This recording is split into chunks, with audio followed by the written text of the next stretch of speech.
राजस्थान का एकीकरण।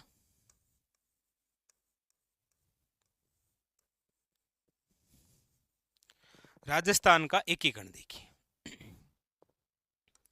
राजस्थान के एकीकरण की यदि हम बात करते हैं तो कितने चरण हैं, तो याद रखिएगा 7 चरण हैं। कितने चरण हैं? 7। देखिएगा कौन कौन से 7 चरण हैं, डेट याद रखनी है आपको। पहला चरण है 18 मार्च 1948। दूसरा चरण है 25 मार्च 1948।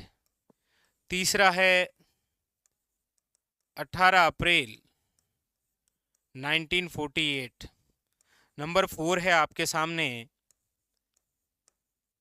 30 मार्च 1949। नंबर 5 है आपके सामने 15 मई 1949। नंबर 6 है आपके 26 जनवरी 1950। नंबर 7 जो चरण है वो है 1 नवंबर 1956। ये लीजिए, ये हमारे एकीकरण के कितने चरण हैं? 7। पहले चरण का नाम है मत्स्य संघ। दूसरे चरण का नाम है पूर्वी राजस्थान संघ। तीसरे चरण का नाम है संयुक्त राजस्थान संघ। संयुक्त राजस्थान संघ। चौथे चरण का नाम है वृहत राजस्थान संघ। पांचवें चरण का नाम है संयुक्त वृहत राजस्थान संघ। संयुक्त वृहत राजस्थान संघ। छठे चरण का नाम है राजस्थान संघ। और सातवें चरण का नाम है नवीन या फिर आधुनिक राजस्थान संघ। ये इन चरणों के नाम हैं। इनमें से याद रखना है मत्स्य संघ नाम देने वाले बंदे कौन थे? के.एम. मुंशी। ठीक है, आगे देखिए, इस मत्स्य संघ के अंदर कितनी रियासतें? तो 4 रियासतें। कितनी रियासतें थी? 4 रियासतें। कौन कौन सी? अलवर, भरतपुर, धौलपुर और करौली। कितनी रियासतें थी? याद रखिएगा 4। अलवर, भरतपुर, धौलपुर व करौली। पूर्वी राजस्थान संघ में कितनी रियासतें थी? याद रखिएगा 9 रियासतें। कितनी रियासतें थी? 9 रियासतें। कौन कौन सी? देखो, कोटा, बूंदी, झालावाड़। 3 तो ये है कोटा संभाग वाली वर्तमान में, कोटा, बूंदी, झालावाड़। फिर है बांसवाड़ा, प्रतापगढ़,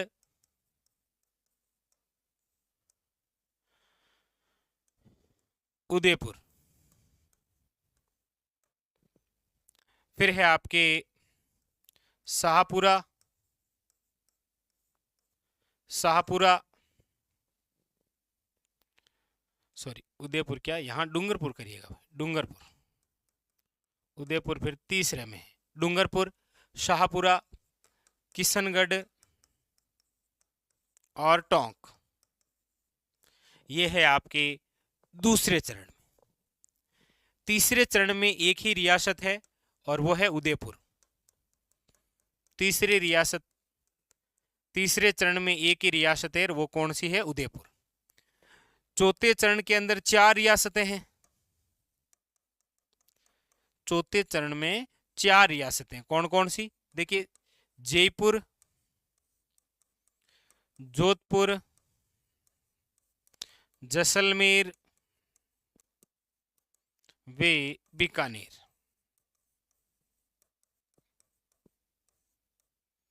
ये 4। पांचवें के अंदर मत्स्य संघ का विलय किया गया था। मत्स्य संघ का विलय हुआ था राजस्थान में। छठे के अंदर सिरोही का विलय, लेकिन किसको छोड़कर? आबू देलवाड़ा को। तो आबू देलवाड़ा और अजमेर मेरवाड़ा, आबू देलवाड़ा और अजमेर मेरवाड़ा का जो विलय है वो हुआ है आपके 7वें चरण में। अब आप कहेंगे सर ठिकाने कहां गए? तो ठिकाने ये रहे, एक तो दूसरे चरण के अंदर ठिकाना मिला है, याद रखिएगा यहीं पर, कौन सा? कुशलगढ़।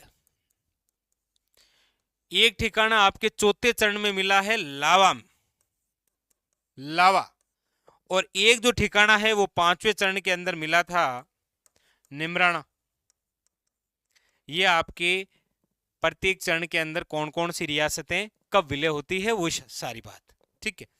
अब इसके अलावा यहां पहले चरण के अंदर यदि बात करते हैं राज प्रमुख की, तो पहले चरण के जो राज प्रमुख बने थे वो है आपके उदय भान सिंह। लेकिन उदय भान सिंह कहां के राजा थे? याद रखिएगा धौलपुर के। तो पहले के बने थे उदय भान सिंह, ठीक है। हाँ, दूसरे के बने हैं, याद रखिएगा, कोटा रियासत के राजा जिनका नाम है भीम सिंह। तीसरे के बने हैं, याद रखिएगा, भूपाल सिंह। और चौथे के बने हैं, याद रखिएगा, जयपुर के शासक मान सिंह। तो ये तो बने हैं राज प्रमुख, ये मान सिंह सेकंड। पहले चरण के अंदर राज प्रमुख कौन? उदय भान सिंह धौलपुर के, दूसरे में कोटा के भीम सिंह, तीसरे में भोपाल सिंह उदयपुर के, और चौथे के अंदर मान सिंह सेकंड, याद रखिएगा, जयपुर के। ये तो बने हैं क्या? राज प्रमुख।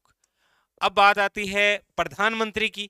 तो पहले के अंदर अलवर के जो व्यक्ति हैं शोभाराम कुमावत, ये बने हैं प्रधानमंत्री। दूसरे चरण के जो प्रधानमंत्री बने वो शाहपुरा के थे आपके गोकुल लाल असावा, गोकुल लाल असावा, ये दूसरे के प्रधानमंत्री। तीसरे चरण के अंदर जो प्रधानमंत्री बने वो वही आपके मेवाड़ के, यानी माणिक्यलाल वर्मा, माणिक्यलाल वर्मा। चौथे के अंदर जो प्रधानमंत्री बने वही जयपुर के कौन? हीरालाल शास्त्री, हीरालाल शास्त्री।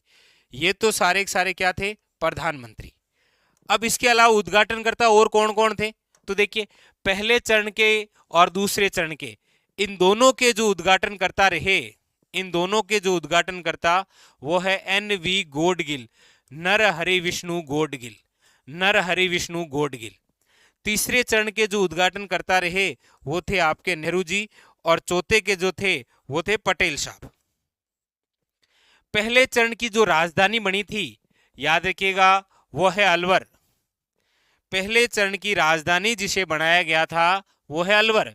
दूसरे चरण की राजधानी जिसे बनाया गया था वो है कोटा। तीसरे चरण की राजधानी जिसे बनाया गया वो है उदयपुर।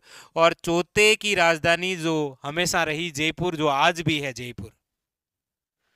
इस प्रकार से पढ़ना है कि एक ही मैप में सारा कुछ काम हो जाए एकीकरण से संबंधित। कि ये सारा आपके सामने जो लिखा है वो क्या है? पूरा पूरा एकीकरण, इसकी एक एक बात आपके सामने लिखी हुई है, ठीक है। तो इस प्रकार से पढ़ना है, समझ रहे हैं आप।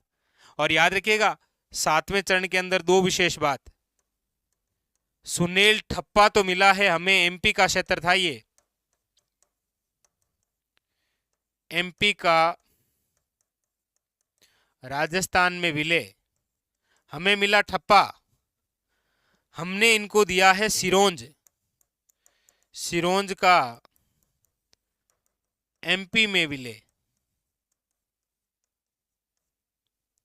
और ये सिरोंज क्षेत्र पहले राजस्थान का था जो हमने MP को दे दिया, MP ने हमें क्या दिया? ठप्पा। ये 7वें चरण की। और याद रखिए, ये जो आबू देलवाड़ा है, ये जिस बंदे की वजह से हमें मिला है वो है गोकुल भाई भट्ट, क्योंकि गोकुल भाई भट्ट का संबंध जिस गांव से है वो है आपके हातल गांव। याद रखिएगा, ये जो राजस्थान का एकीकरण है ना, राजस्थान एकीकरण करने का सर्वप्रथम जो प्रयास है वो भोपाल सिंह द्वारा किया गया था, राजस्थान यूनियन के नाम से। और राजस्थान यूनियन के नाम से इन्होंने जो प्रयास किया था वो था 1946 में, याद रखिएगा। वेरी वेरी इंपॉर्टेंट, याद रखिएगा। तो ये सारी जो चीजें हैं वो आपके राजस्थान के एकीकरण से संबंधित है। और अब मुझे यहाँ पर ये बताते हुए कोई दिक्कत नहीं हो रही है कि यहाँ से क्वेश्चन आएगा, इसमें कोई डाउट नहीं है। आप बोलो तो मैं स्टार लगा देता हूं कि यहाँ से क्वेश्चन आएगा, एग्जाम में छपेगा। कुछ कथन है, जैसे बांसवाड़ा के एक शासक हैं जिनका नाम है चंद्रवीर सिंह। क्या नाम है? चंद्रवीर सिंह। अब चंद्रवीर सिंह ने एक कथन कहा था। क्या कहा था इन्होंने? इन्होंने कहा था विले पत्थर पर हस्ताक्षर करते हुए कि मैं अपने डेथ वारंट पर हस्ताक्षर कर रहा हूं।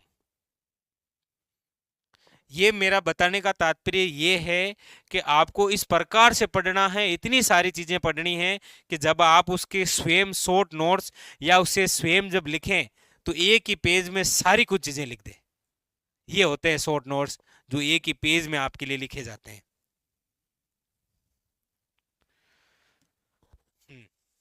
बिल्कुल